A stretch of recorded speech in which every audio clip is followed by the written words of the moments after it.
faut penser à d'autres dimensions pour le tourisme, et surtout le tourisme culturel. Et je pense que c'est là où l'on peut trouver des rapports extrêmement solides et avec un grand avenir pour le Portugal et le Maroc. Merci de votre attention. Conférence réellement magistrale. Magistrale, très intéressante. Je crois que personne ne me contredira. Très intéressante, d'autant plus que nous sommes aussi, bien sûr, concernés. Je retiendrai,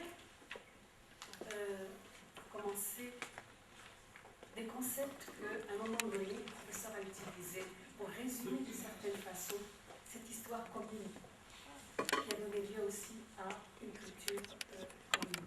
Continuité et contiguïté de civilisation. Je crois qu'à travers ces concepts-là, le professeur donc, a résumé un peu le pourquoi de cette de remonter le temps, de transporter dans les temps passés et nous parler de l'Antiquité tardive, et puis toutes les périodes historiques et les civilisations qui se sont succédées, aussi bien ici, de ce côté-là de la Méditerranée que de l'autre côté de la Méditerranée. Des guerres certainement, mais aussi et surtout, c'est ce qui nous intéresse aujourd'hui, des échanges civilisationnels, des échanges de savoir qui ont rendu possible d'autres conquêtes, des conquêtes scientifiques, qui ont permis de se connaître finalement. Et deuxième point que je voudrais souligner, c'est deux appels exprimés par le professeur. Un appel à la préservation d'un patrimoine marocain d'origine portugaise de grande qualité, selon le terme utilisé par le professeur, et toujours selon plus soutenu, à travers l'organisation d'expositions. Je crois que les plateformes existent maintenant, la volonté, peut-être aussi, il faut des projets, l'expertise. Donc nous avons le privilège, marocain et portugais, d'avoir en partage cette histoire si riche, d'avoir en partage ce patrimoine culturel si beau, le Maroc, un collier avec des perles, et la meilleure peut-être est celle d'El Jadida, la citerne, mais aussi sa fille, Asila, Samira, c'est magnifique. C'est une magnifique conférence qu'on a eu la chance donc de suivre et d'écouter. Je crois que le professeur nous a donné les clés à nos étudiants, qui sont les chercheurs du futur, dont on attend qu'ils prennent la relève dans ce sens-là. Donc les clés, d'autres clés de lecture pour bien comprendre ce que l'on appelle finalement patrimoine commun, historique et culturel.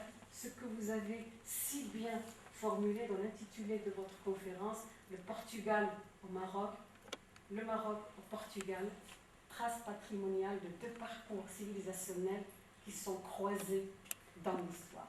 Magnifique. Je crois que chaque mot a été bien choisi dans cet intitulé et la conférence a répondu parfaitement à cet esprit-là, je dirais. Derrière chaque mot, il y a un esprit que je qualifierais de vraiment très très positif. D'ailleurs, on l'a remarqué, on l'a senti à travers cette façon, cet art de communiquer tout un savoir qui distingue notre conférencier que nous recevons aujourd'hui au sein de notre université avec chaleur, et ça nous honore vraiment beaucoup. Je donne la parole à la salle pour des questions. J'ouvre une liste, si vous permettez, monsieur. Monsieur. Parce que c'est un moment d'émotion, je le dis très sincèrement, pour avoir visité le Portugal, pour l'avoir découvert. Et je ne voudrais pas faire dans la complaisance, c'est à votre honneur, le fait que vous parliez non de relations de voisinage, mais de cousinage. Je me sens du coup ce soir encore beaucoup plus proche du Portugal que je ne l'étais jusqu'à présent. Lorsqu'on appelle à des relations de famille, de manière aussi forte et aussi sincère, je crois que ça va droit au cœur.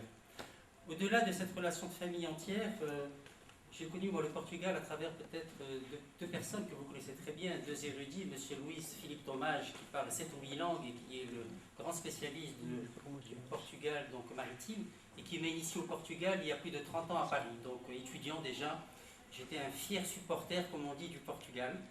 Et j'ai eu ce complément en visitant le responsable de la réhabilitation d'Alfama, M. l'architecto Philippe Lopez.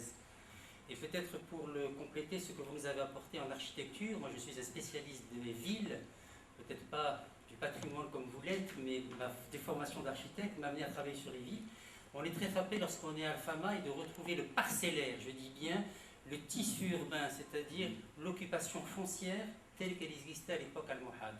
Je crois que même dans un certain nombre de villes en dehors de Fès, on peut retrouver un parcellaire aussi ancien. Il y a peu de villes, même au Maroc, donc c'est vous qui l'avez, maintenant c'est de l'autre côté que ça se passe, qu'on puisse avoir un parcellaire aussi bien conservé, qui donne véritablement la mesure de la topographie, de la toponymie, et de la manière dont les Arabes avaient l'art aussi de se protéger contre les vicissitudes du temps, on l'a bien vu avec les tremblements de terre, mais aussi des invasions.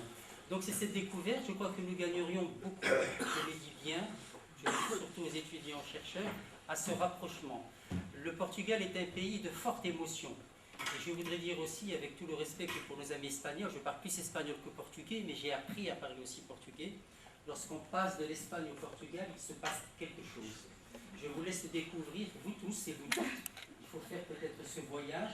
C'est véritablement une empathie. C'est quelque chose de très fort que mes amis ont appris à découvrir, y compris dans des toponymes amazighes. J'ai retrouvé Urica. J'ai retrouvé un certain nombre d'endroits que les Portugais n'arrivaient pas à décoder et que moi j'ai dit, mais Urica, nous avons notre Urica au Maroc.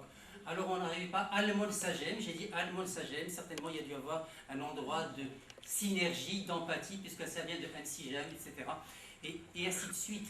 Et on est frappé aussi, peut-être je vais terminer pour ne pas être très long, par la capacité de préservation qu'a pu accumuler le Portugal, contrairement à l'Espagne qui a quand même 7 siècles de présence beaucoup plus forte, je dis bien de présence. Parce qu'aujourd'hui, il y a une école des historiens en Espagne qui ne parle pas d'invasion, mais qui parle d'apport. Il faudrait un jour transformer le champ sémantique pour dire que nous avons été véritablement dans des apports culturels, faits de mariage, faits de drame, faits de vicissitudes, mais aussi faits de construction. Je crois que le moment de l'astrologue est très fort.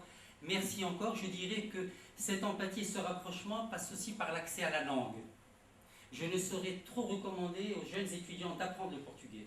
C'est une langue qui est très accessible, c'est une langue à consonance latine, donc nous y gagnerions, puisque nous avons déjà le français en partage, c'est un petit peu notre héritage, notre butin de guerre, comme disait un écrivain algérien très très connu, donc il faut l'avoir, il faut le préserver, mais le portugais, apprenons-le, nous gagnerons à ce rapprochement. Si nous pouvions parler portugais comme vous parlez français, monsieur le professeur, ce serait magnifique.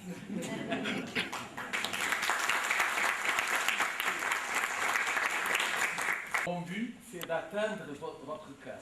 Je suis sûr que ça s'est passé. Je voudrais juste enchaîner. Mais il y a devant moi exactement. Il vient d'El Jalila. Il parle le portugais correct. Écoutez, vous allez faire une démonstration. D'ailleurs, il semble en portugais. J'ai toujours pensé qu'il avait quelque chose en bon portugais. Rendre hommage, il y en a qui sont là présents, marocains et espagnols. Je voudrais rapidement, très brièvement, enchaîner sur ce que vous avez dit, le portugais au Maroc. On est vraiment ici à l'Université Mohamed V. Et je le dis en tant que responsable d'une institution universitaire, l'Institut des études hispano-lusophones, par où tout a commencé. C'est la première institution universitaire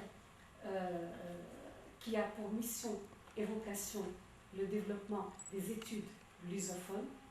C'est à partir de l'Institut, déjà en 2007, qu'on a demander qu'il y ait une licence. On a réussi, la licence marche bien, on a déjà des docteurs en études portugaises. C'est merveilleux. Il y en a d'autres qui sont en train de préparer leur thèse et appellent donc à vous, étudiants qui êtes ici. Il faut viser les doctorats. Et sachez que le portugais maintenant, le Maroc occupe une place vraiment particulière, de choix particulière au niveau du monde arabe. Et maintenant, il y a des pays arabes qui sont demandeurs du portugais et qui pensent au Maroc. Donc, et nous souhaitons que bientôt, on nous transmettra la bonne nouvelle que le portugais va être enseigné dans le secondaire, j'espère. On l'attend avec impatience. On va voir. On l'attend avec impatience. Alors, Monsieur Kala. Je suis également reconnaissant de votre intervention qui était vraiment très générale, qui a en un peu de temps, elle a pu un petit peu faire un survol sur tous les aspects, disons, de l'histoire partagée entre le Maroc et le Portugal depuis longtemps. Alors, moi, peut-être, je voudrais peut-être évoquer un autre aspect qui n'a pas été peut-être évoqué, c'est celui de, je pense à quelques aspects de l'art de vivre, les aspects linguistiques aussi, qui sont très importants. Il y a aussi, je ne sais pas, vous avez évoqué la question de l'algarve, alors il y a beaucoup de ressemblances au niveau de l'art de vivre, et même racines, si on peut dire. Alors, le professeur qui m'a précédé, il a parlé de la question de la toponymie. Alors la toponymie aussi, c'est un aspect qui est extrêmement intéressant et important. Au Portugal, on trouve beaucoup de toponymes auxquels on n'arrive pas peut-être à trouver l'explication et qui sont généralement arabes, mais aussi berbères. Et ça, c'est très important. Alors, il y a un manque un petit peu d'études à ce niveau-là et qui doit être prochainement comblé peut-être par nos étudiants. Un autre aspect aussi que je peux aussi ajouter, c'est l'aspect humain en général. La physionomie des Portugais se ressemble beaucoup à la physionomie des Marocains. Il y a beaucoup de ressemblances en Algarve, aussi au nord du Maroc. Ils sont des cousins. Exactement. Et il ne faut pas oublier les vagues humaines. Je finirai par la question de linguistique, pas seulement au Portugal, qui est d'origine arabe ou berbère, mais aussi dans les places qui ont été occupées par les Portugais. J'évoquerai par exemple le cas du Ducala et del Jadida, dans laquelle on trouve un certain nombre de mots portugais utilisés couramment, et spécialement dans le jargon de la pêche et de tout ce qui est maritime. Alors, presque tous les mots techniques utilisés dans les ports de Safi aussi et des Jadida sont d'origine portugaise. Donc, on a beaucoup pris de cette langue au niveau du jargon et du lexique technique maritime. Donc, c'est des aspects aussi sur lesquels il faut peut-être que des études poussent dans l'avenir. Mais je vous félicite, monsieur le professeur, et je vous remercie tous pour cette organisation qui est extrêmement importante pour nous. Merci.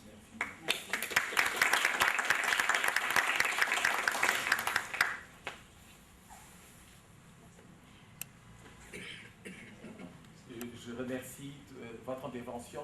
La question linguistique est pour moi très importante, et surtout dans ce dernier point que vous avez précisé, l'influence les traductions, disons, de la chaîne opératoire de certaines activités qui sont d'origine maritime et qui ont absorbé les mots portugais dans le langage courant de ces activités. Ça, je trouve que cette recherche ne peut être faite qu'ici, par les étudiants d'ici.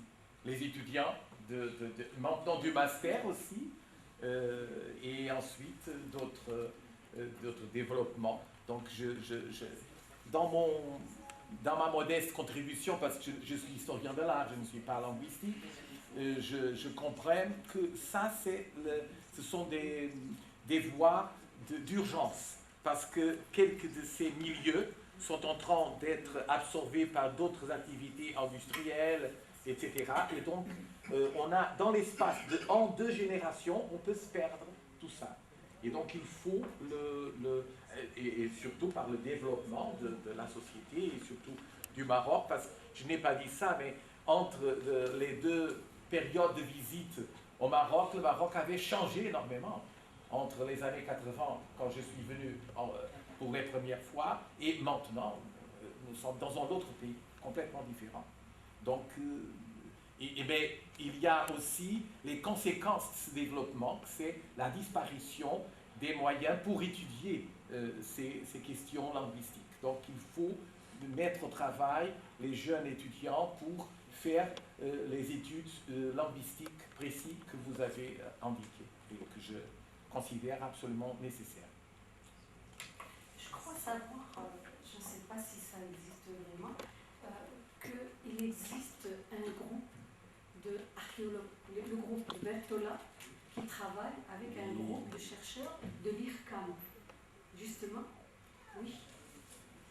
Je pense que Silves aussi. C'est à Silves aussi. Mais c'est l'archéologie, c'est l'archéologie. C'est l'archéologie, toujours c'est l'archéologie. Mais ce n'est pas vraiment la question linguistique. Il faut aussi appeler à la philologie, disons. Finalement, à la...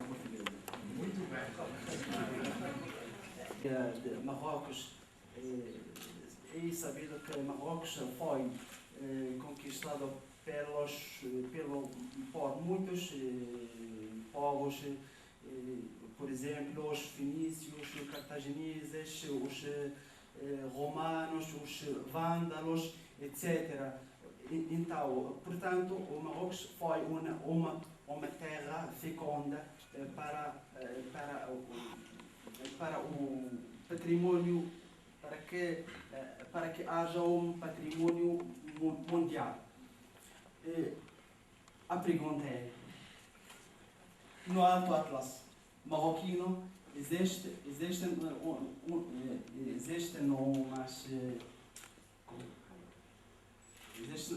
vivindas nas grutas construídas pela pedra, chamadas em Bereber, em Amazigh, em Mesdag, em Barthes, as vivindas dos portugueses. A pergunta, historicamente falando, os portugueses conquistaram somente as costas mediterrâneas, Tanger, Arzela, Safin, Atlânticas. Mas quando tentavam entrar tentavam conquistar o reino de Marrocos, foram derrotados depois de uma ardua batalha pela dinastia Sálida. Então, professor, como se pode explicar este fenômeno? As grutas. Sim, porque sabemos que os portugueses não... Je vais répondre très bien, il a parlé très bien le portugais, ils sont convertis à l'islamisme. Il y a beaucoup. Dans les sources portugaises, par exemple dans les sources portugaises étudiées par Luís Filipe Tomás et d'autres, j'ai été son élève. Il est un peu plus vieux que moi, donc il était un jeune assistant quand il était enseignant à Lisbonne, mais nous sommes de grands amis. J'étais avec lui il y a 2 semaines dans un colloque. On essaie de le faire venir au Maroc. Ah oui, mais je suis sûr qu'il viendra. Il est aussi un communicateur excellent, donc ce serait mieux que moi, je trouve. Donc, et surtout, il sait parler de l'histoire comme je sais parler de l'histoire de l'art. Je ne suis pas l'historien. Mais en tout cas, dans les sources, il y a des références à des renégés, parce que dans le champ chrétien, on appelle à ceux qui ont abandonné le christianisme et se sont convertis au islamisme comme des renégés. Donc il y a des renégés, il y a nombreux renégés, il y a des populations qui étaient d'origine portugaise, qui sont converties à l'islam et qui sont partis à vivre dans l'islam. On trouve ça dans tous les endroits où les Portugais se sont établis. C'est ça, et pour voir qu'est-ce qu'il y a là qui ressemble à quelque chose du Portugal ou à des caractéristiques portugaises. L'autre position, ou l'autre possibilité, c'est que les Portugais deviennent des figures mythiques dans la conscience marocaine, dans l'imaginal, dans l'imaginaire, dans le niveau imaginaire et imaginal, on pourra dire, suivant Gilbert Durand, les catégories de Gilbert Durand, dans le niveau imaginal, et ça devient, il n'existe un support positif pour ces actions, mais ce sont des légendes folkloriques qui prennent les Portugais comme des sujets de ces contes folkloriques. Il faudrait faire une étude, disons, anthropologique, et dans le sens de l'anthropologie de Gilbert Durand, dans l'anthropologie de l'imaginaire, pour parvenir à avoir des réponses. Par exemple, au Brésil, on trouve tout à fait très commun des personnages mythiques qui sont le roi Sébastien, qui n'a jamais allé au Brésil, le marquis au Portugal, parce qu'il est un grand admirateur du Portugal. Je dis il est parce que je pense qu'il est encore vivant.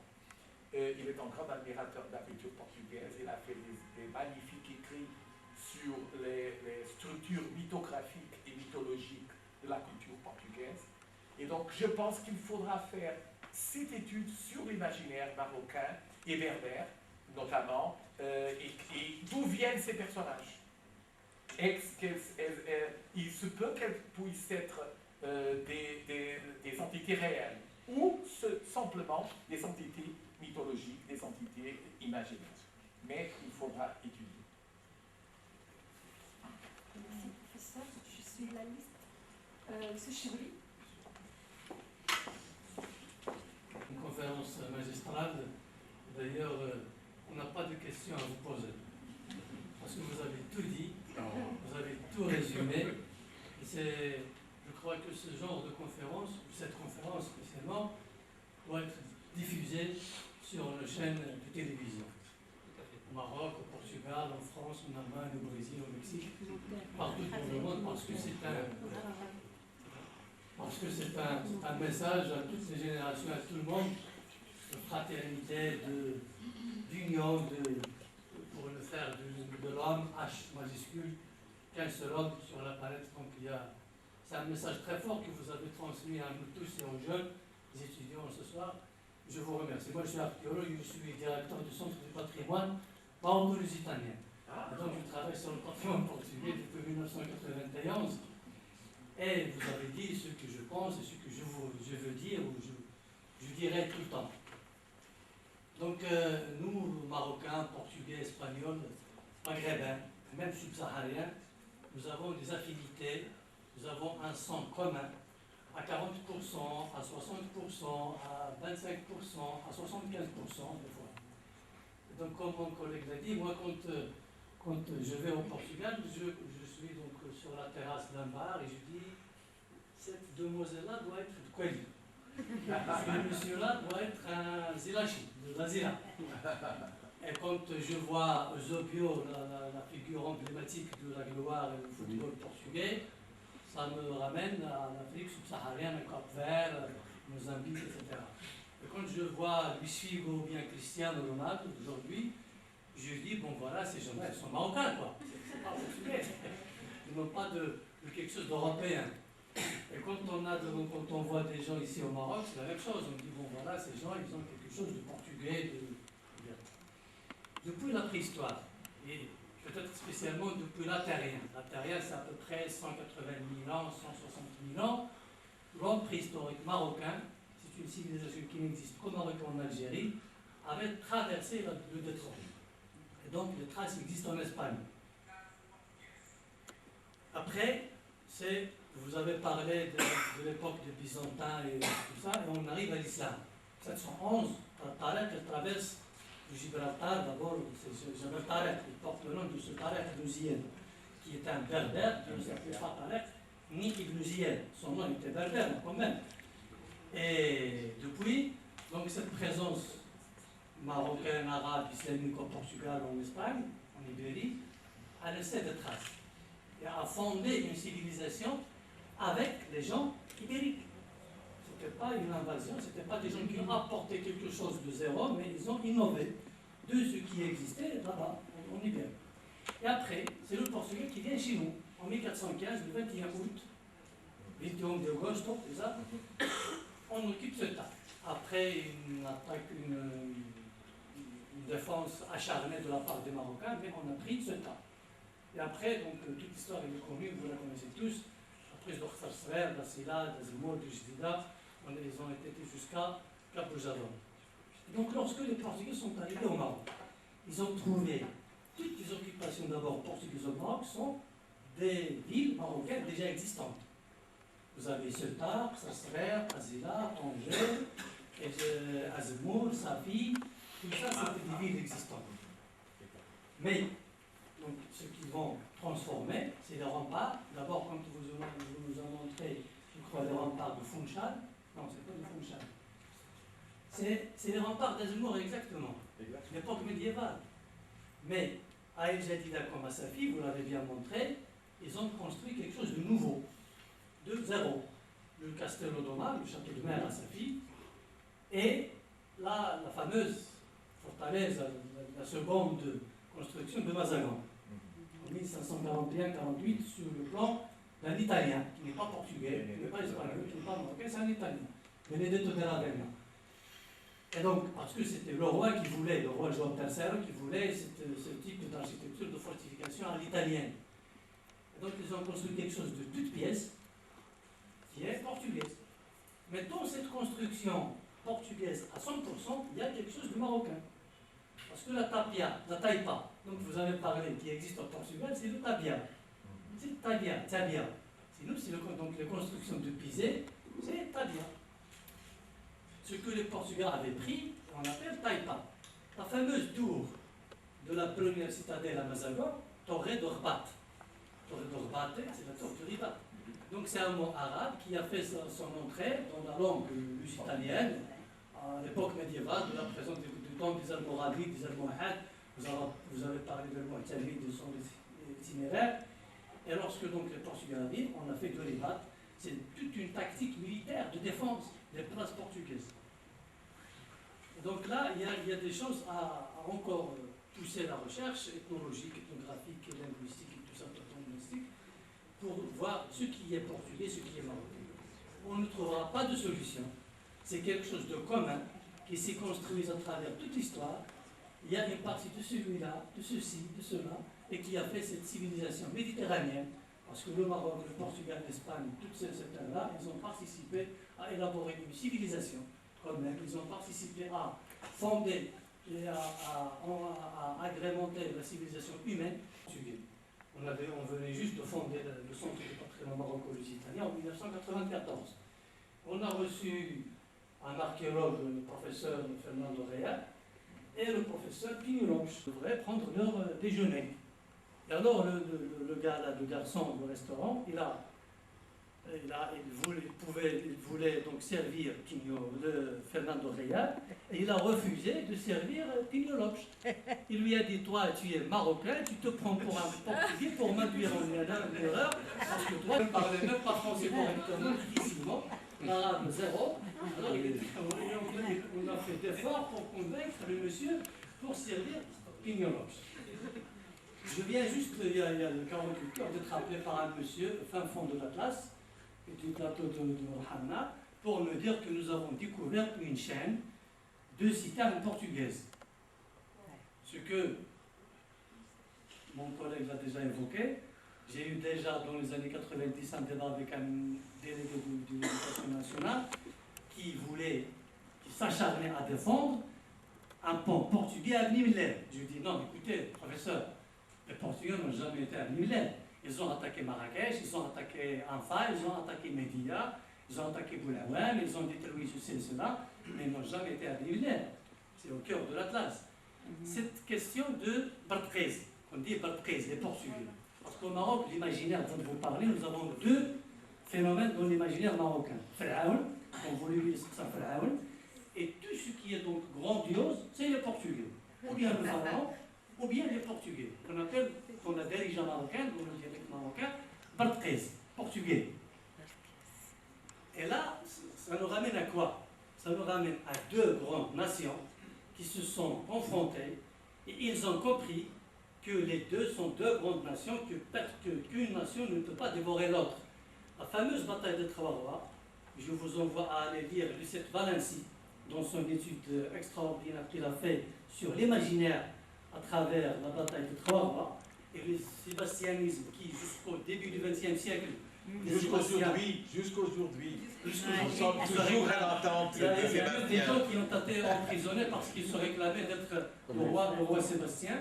C'est pour cela que le Maroc, lorsqu'il a, en principe, on doit dire qu'il a gagné la bataille de Trawawa quand même, il n'est pas allé au nord.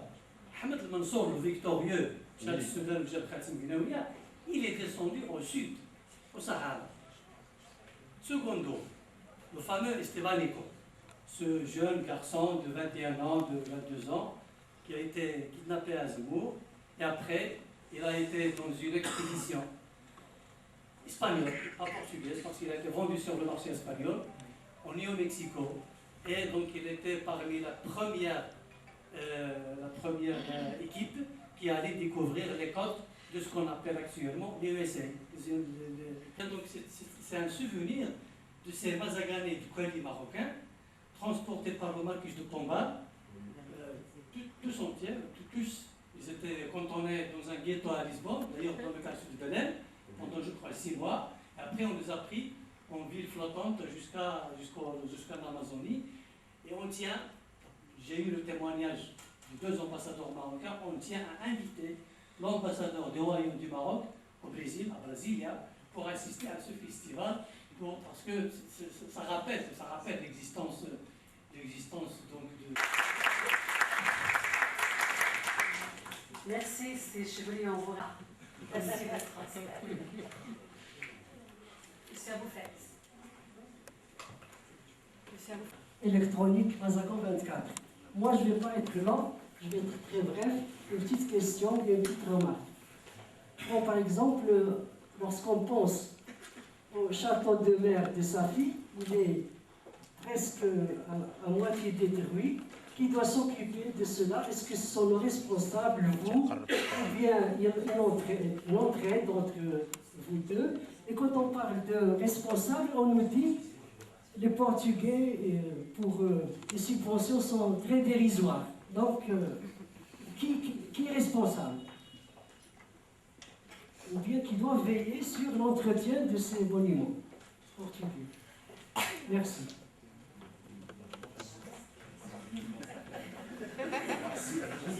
S'il est nécessaire qu'il vienne des spécialistes portugais pour aider à rencontrer les meilleures solutions de maintenance de ces forteresses, évidemment, je pense que ce sera possible parce que vous avez ici des professeurs qui connaissent très bien les techniciens portugais. Évidemment, je pense que Fernando Real et Pinho Lopes sont déjà retraités, je pense.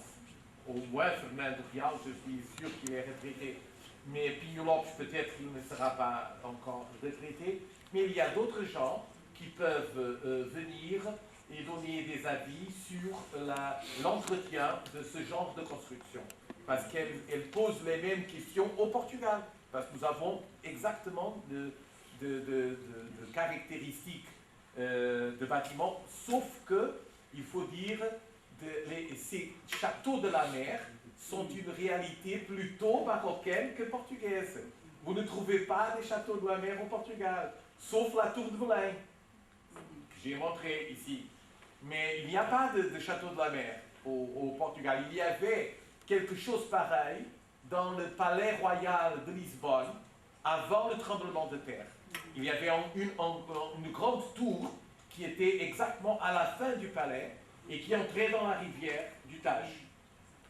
et qui est quelque chose qui peut être pareil avec la grande tour et le château de la mer de Safi, mais ce bâtiment a été détruit par le tremblement de terre de 1755.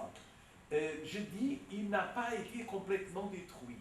Il a effondré, mais les murs extérieurs étaient tellement forts que le marquis de Pombal, pour mettre en place la nouvelle Lisbonne qui nous voyons aujourd'hui, il a dû tirer à canon sur les murs de cette tour pour les détruire, parce que le tremblement de terre n'avait pas détruit les fondements, n'avait pas détruit le mur lui-même. L'intérieur était tout effondré, mais l'extérieur était debout.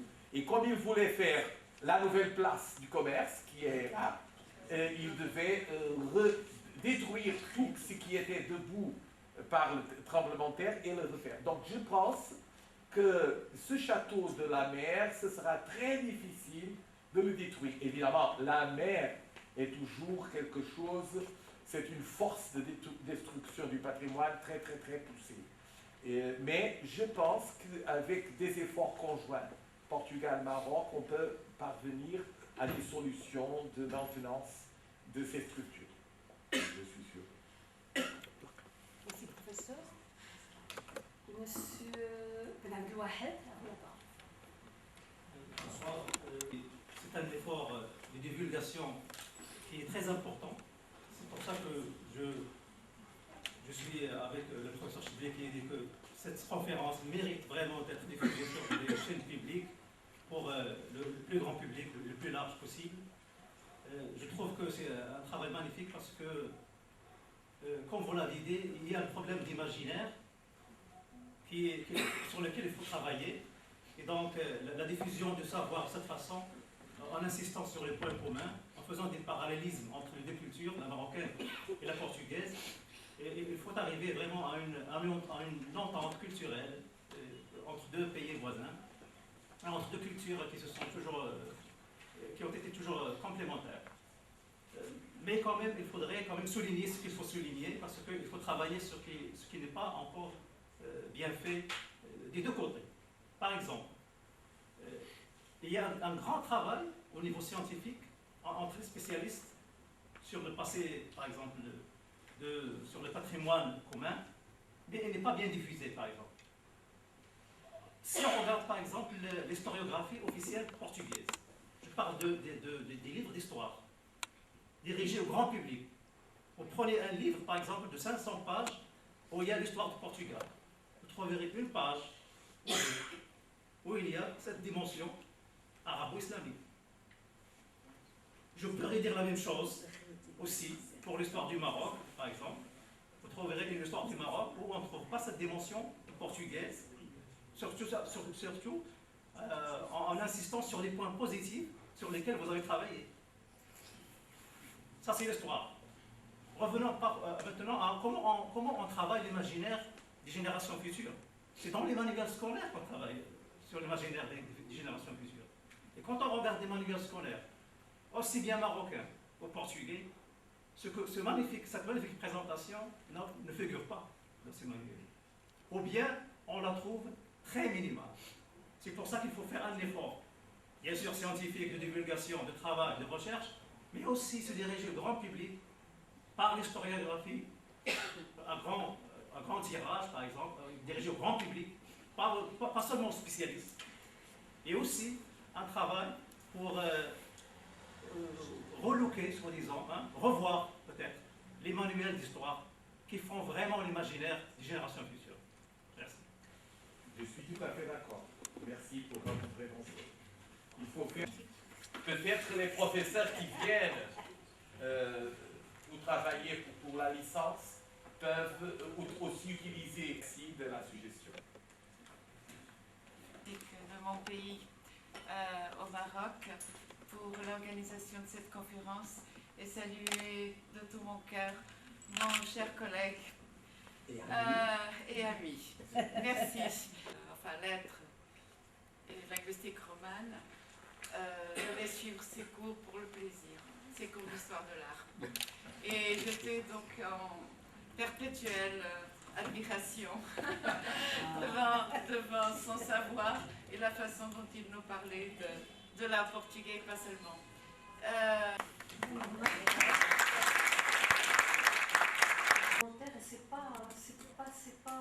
C'est pas compliqué à faire, c'est pas difficile. Si on a des personnes compétentes pour nous préparer le contenu, on peut soutenir le reste.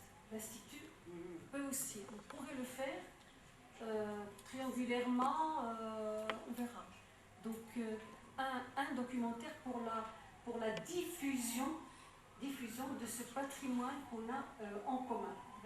Là, on a une base extraordinaire, tout le travail que nous a exposé le professeur aujourd'hui. Donc en plus, oui, je trouve que préparer un ouvrage de divulgation, ce serait parfait. Impliquer les professeurs marocains, les professeurs portugais, ce ne serait pas non plus compliqué si on se fixe, par exemple, une date butoir pour le faire. En une année, il peut se faire, hein, le projet. Et les institutions, l'université, l'Institut, nous pouvons contribuer financièrement pour un travail, parce que ça nous intéresse, le faire connaître donc ce patrimoine, faire connaître aussi la culture portugaise, surtout le patrimoine commun. Je sais qu'en parlant de dialectologie et du projet de cette recherche sur le vocabulaire de pêche d'origine arabe, je sais qu'il y a une étudiante, c'est un autre sujet, mais c'est dans le même sens. Il y a une étudiante qui est en train de terminer son doctorat et qui a fait surtout orienter les étudiants à faire de la recherche dans ce sens-là. Un grand salut à nos étudiants.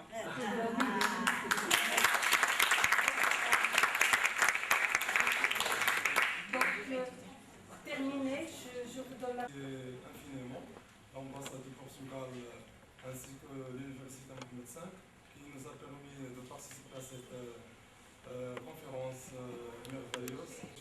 Para assistir a esta conferência maravilhosa, porque apresenta uma parceria, uma cooperação cultural e histórica entre Marrocos e Portugal. Quero também assinalar que as bandeiras, a bandeira portuguesa e marroquina têm... Por isso não falo português bem, então vou tentar. A minha pergunta é sobre quando nós vemos as apresentações dos professores sobre relações entre português e marrocos, nós somente vemos até Mogador, Abu Jadur. Então, quer dizer, existem muitas coisas a falar sobre a presença de portugueses também no Sul.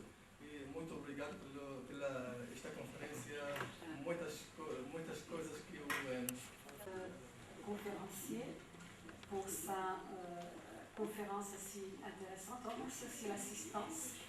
Les interventions ont démontré et démontrent tout l'intérêt d'un public intéressé, public constitué de spécialistes, d'enseignants aussi spécialistes et d'étudiants, donc futurs chercheurs.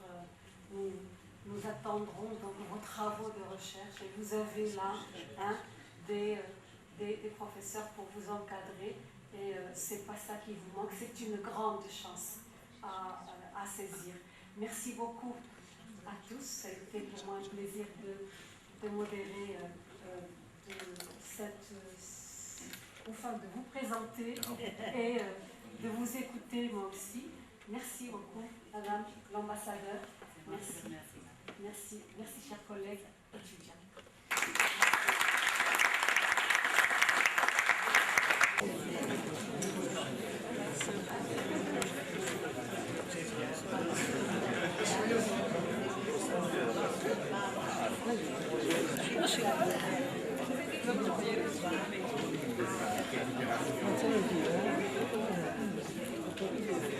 Moi,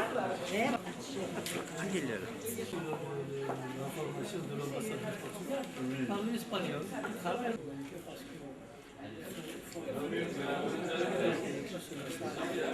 Partage.